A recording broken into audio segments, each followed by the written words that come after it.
I'm Debbie Levitt, and my consultancy is called Ptype, short for prototype, because that's what I do 92 hours a day. I'm an interaction designer and IA, and I'm also one of the few people on the planet who is recommended as an Acture trainer. So if you are Acture curious or Acture sad, please come see me, or take one of my cards. Let's talk. So today I want to talk to you about something that I call the 4 Horsemen of Bad UX, and I'm in the process of trademarking it, so don't eat it without talking to me first. Arrow keys, you said. Arrow keys. Oh. Okay, so the 4 Horsemen of Bad UX, and I actually paid a friend to draw this, so you can tell me what you think of it. The 4 Horsemen of Bad UX are frustration, confusion, disappointment, and distraction, and drawn that way. And like the original 4 Horsemen, they summon the apocalypse, the complete destruction of a user interface. But if you actually look up the original meaning of apocalypse, it actually means disclosure of knowledge. And thanks to my friend Eli, the guy who drew it is also a genius and tells me these things. So let's go from complete destruction of an interface to using our knowledge to improve interfaces, avoiding and fixing the 4 Horsemen. You shall be the victor. And yes, I plan to make t-shirts later this year. So the whole idea of the 4 Horsemen is when we listen to user feedback, we often hear a lot of negative things. We hear, I couldn't do that. I couldn't find it. What should I click? This form is so long. And it's really easy also for user researchers to come back with reports that just say users were unhappy, users were dissatisfied, users didn't make it through the process. But my point is, if we just say they're unhappy, then we may not have as good a shot of coming up with the best solution. It's best to categorize what we hear, because I believe that all of these things can be boiled down to 4 emotions or experiences: frustration, confusion, disappointment, and distraction. So again, by categorizing these, we'll have a better shot at coming up with a better fix for them, rather than just saying, well, they didn't like it, well, let's make it something they like. Because you would solve differently for confusion than you would for distraction. So let's get to know the 4 Horsemen. Frustration, who is going to be drawn to be looking like this. Broken expectations make people flustered and angry. So you might hear in user testing, I wanted to contact the company, but they wanted me to fill out a huge form with 15 questions. I wanted to check out, but they kept rejecting my password for not fitting into their rules. I wanted to change my phone number, but it keeps popping up a mobile alphabet keyboard instead of a number pad. I wanted to try the latest update, but my ancient iPod can't handle anything past iOS 4. That actually happened to me. So here's a visual example. I was at a concert, and it said free Wi-Fi, and I was on my phone, and I pulled it up, and of course, this was what they wanted me to fill out to get free Wi-Fi. This is 3 screens on a phablet. So this is really quite long for free Wi-Fi for the duration of a concert. Otherwise, when am I going to be at Barbican Hall in London, England again? So there's no real reason for me to do this. And I don't want them contacting me. And look, they're all mandatory questions. What is the name of my first pet? In order to get Wi-Fi in a concert venue. Very frustrating. Grr. So here's another one.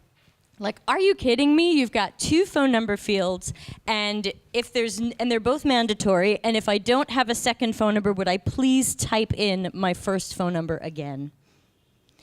So what are some typical fixes for frustration? Well, they might be make shorter forms, which is always a good idea.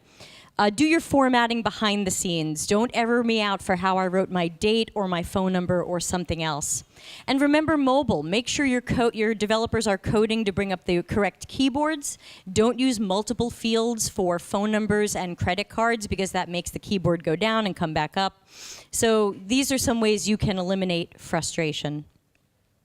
Now, confusion. Broken expectations make people feel confused, unsure, and lost. You might hear things in user testing like, I wanted to check on the status of my claim, but couldn't find my claims after logging in. I thought this link was going to take me where I wanted, but instead it tried to sell me some other product. Search results seemed disorganized. It was hard to find what I really wanted. And the name at the top of the page was not the same name on the top of another page. Am I still on the same company site? So another visual example was, without naming names, I actually found a website, this is the only one I've ever seen in my life, that has no global navigation. So this is likely to be confusing to people. When they get here, not only might they not know how to get from place to place around the site, but we haven't surfaced for them, what can you do here? What's here? What can you do? So I would imagine this to be very confusing, probably frustrating too, but certainly confusing for users. So typical fixes for confusion might be to have clearer calls to action, use progress indicators so people know where they are in a progress, better user-centric navigation, can't emphasize user-centric enough, and better information architecture or taxonomy. And now let's get to know disappointment. Didn't Eli do a great job with these graphics? I'm so happy. This is the Horsemen of the Apocalypse, disappointment. Broken expectations make people disheartened, disappointed, and feel like they wasted their time. So you might hear things in user testing like, I thought I was going to be able to change my address online, but it turns out I have to call the company. I filtered my search results by my size, but the item detail page said it wasn't available in my size.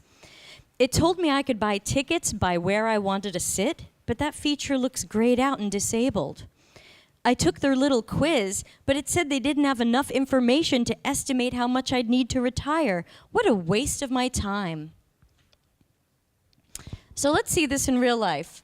Hands up, who wants to get a life insurance quote? There's lots of these on the web, and I can't tell you how many companies I've worked for that have had me design or fix these types of things. So start your free quote. So we're setting expectations. We're going to get a free life insurance quote if we just give them some helpful information. Oh, okay, well, that's a lot of questions, but I really want that life insurance quote. I'm going to go for it. Step 2 of 2. Oh, come on.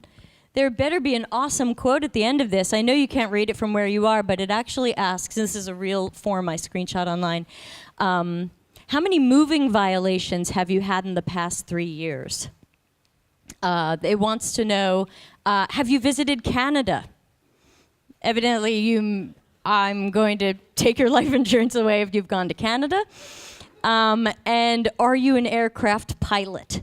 So we need to know that right away. But surely, when I click next, I'm going to get that life insurance quote. I won't be disappointed. Oh my God. But wait, there's more. Do I scuba dive? It wants to know if I scuba dive. My street address is mandatory. My email, 2 phone numbers. All right, finally, please, I've gone through all of this. Give me that life insurance quote. Oh, you're kidding. This basically says, thanks for filling that out. We'll call you. Now, that's disappointing. That hurts. So typical fixes for disappointment might be set better expectations, certainly with the communication on the site. And maybe you are the content team or you need to work with the content team to set better expectations so people won't end up so disappointed. More honesty and transparency. Obviously, in a wonderful, honest world, that company would say, we're going to call you to give you your free quote. And then you could decide if you're filling out that form or not. If there's a disabled feature or disabled field, see if there's a way you can message people about how that can be enabled. Is there something they did wrong or something they haven't filled out yet that is making you keep that from them? Try to help them along that path. And then, of course, rethink your search, how you're using your metadata, and what your search results look like, because a lot of website disappointment has to do with search results. And finally, the possibly best drawn horseman is the distracted horse with a distracted rider. Distraction, the most eye-catching element on the page or interface, is not important to the user. So those would be things like non-call to action elements that are nearly impossible to not look at because they might be brightly colored or animated or looping. So think about cool things where somebody's boss says, put the cool thing in. Flash, does anybody still build that? I don't know. Intro movies, movies that run in the background behind text and other things. These can be distractions. Social media, like Twitter feeds, these can get in the way. Carousels, some people feel these are a distraction and not something that's helping the experience. Busy side columns, and e-commerce pages where you tend to see a lot before you get to the add to cart button. So as an example, I screenshot the website of a friend of mine. He doesn't know this, so don't tell him. But I did recently sit down with him and talk to him about his website. And while I think he's doing a lot right with his business, this is a tough website because I'm not too sure what I should be focused on. Should I be devoting my time and attention to all the tweets on the side? Should I be paying attention to the social links on the top, the social links on the left? What's going on the right? There's linked words in the middle. There's too many things that are trying to get my attention with color and icons. So something like this could probably be refined so that it's a little bit more focused. So typical fixes for distraction would be removing Flash, if anybody still has Flash on their site, removing animations, removing things that loop or stopping the loop after maybe one cycle. And more isn't more. People are linear. They can only pay attention to one thing at a time. So what do you want that to be? Think about priority of information. And while I was writing this, I came across something that I had to crown the winner for being frustrating, confusing, disappointing, and distracting simultaneously. Our big winner is this screen. This is a website that I use to file my 1099s at the end of each year. And because they changed their name or got bought out or something, they changed some aspects of their interface. Now, really, the only thing you can do on the site is file 1099s or look at last year's 1099s. So I don't think they can ever make this particularly complicated, but for whatever reason, they thought they needed kind of a first-time experience screen that would stop and tell you all the things that could be going on here. So I wanted to award this one for frustrating, confusing, disappointing, and distracting, though I haven't told them. Don't tell them. So as UX practitioners, it's our jobs to fix all of these things. And luckily, we've got job security. There's a lot for us to fix for the rest of time. So get out your interaction design and information architecture swords so that we can defeat the 4 horsemen, especially, hopefully, before they show up. So again, in closing, frustration, confusion, disappointment, and distraction can kill user experience, and many users are feeling a lot of these things at the same time, even if they don't use those words. But we can listen to the user testing and user feedback. We can figure out which of the horsemen has arrived and get the sword out and defeat that one.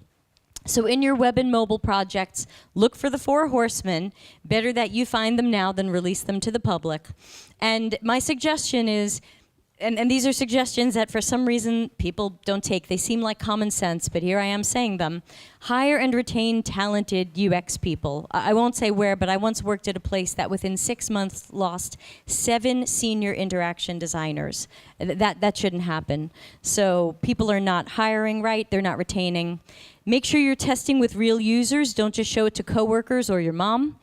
Be objective and honest. Especially for juniors, speak up. I think one of the most important things we can do as UX practitioners and interaction designers is pick our battles and make sure we're speaking up.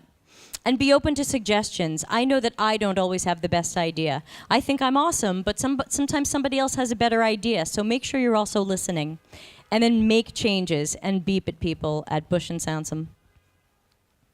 So in short, there's lots of places you can find me, and I will be holding a 2-day Acture workshop in a couple of weeks if anybody wants to get really intensive on Acture.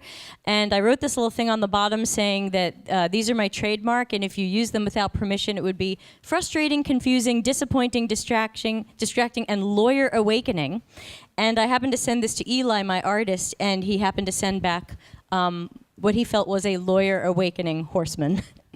So there's a lot of jokes in there, so you may need to absorb that for a moment, but thank you to Eli for his lawyer awakening horse. So again, that's me. That's how you can find me. My little company is called Ptype, short for prototype, and I'm pty.pe. So I guess I'm not taking questions now. I guess we're taking panel questions later. If people have questions, I should take questions. People, questions. Yes? What's the best way to figure out which of those horsemen your users are experiencing. Okay, the question was, what's the best way to figure out which of the horsemen have stabbed our users? So I think we have to really listen to the user feedback. Sometimes you get a report from your user researcher and it just says, people are unhappy. But see if you can get some of those videos or recordings from the user research person or team or outside company, like if you're using a usertesting.com or a user Zoom, take the time to watch the videos. And I find that if you just really listen to what people say and not how somebody else distilled it down into a nice report, I think it'll become obvious. You'll hear it in their voice. You'll hear some of that emotion. And so, because confusion sounds a certain way and frustration sounds a certain way. So I think actually, if you can get past some of the filter of other people doing the analysis and you get to the users themselves, I think you'll hear it. I think the horsemen will be pretty evident. But you can always ask me. Any other questions? I should get my notes out of your way. All right, give it up for Debbie.